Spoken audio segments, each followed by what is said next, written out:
Started about 19 days ago. I went into hospital for a routine operation on my leg. And obviously this was just before the lockdown started, right?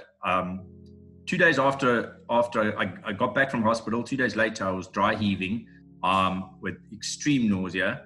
3 days later, I went for some blood tests. 4 days later, those blood tests all came back positive for some kind of infection. At this point, didn't know anything, whether it was viral, bacterial, or whatever it was. But my doctors, my GP, then put me on penicillin.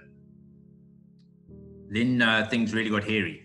On day 6, I ended up in the emergency room at Constantiaberg with the temperature was close to 40. I was severely dehydrated at that point. I was extremely nauseous, couldn't keep down water, nothing. And the doctors were convinced at this point that I had sepsis. So then, that was obviously pretty scary.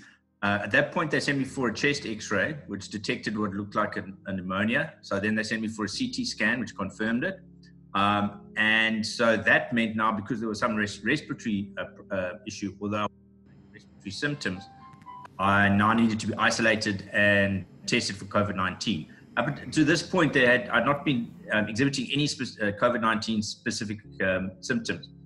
So then, I tested positive. The test took about 16 hours to get the results. While I was placed into an isolation unit in a high care or an intensive care unit. I was placed on oxygen. I wasn't on a ventilator, I must point that out. But I did have originally a mask and then a nose pipe. And it was really, things were nasty. I was basically voiding from every orifice. I was sweating buckets.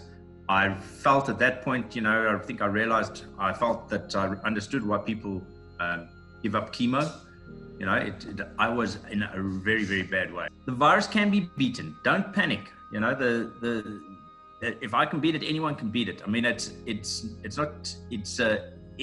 must be taken seriously, but taking seriously and panicking are not the same thing. And I want to give a message of support to our president, who's, last night he had the difficult task of announcing extension of the lockdown.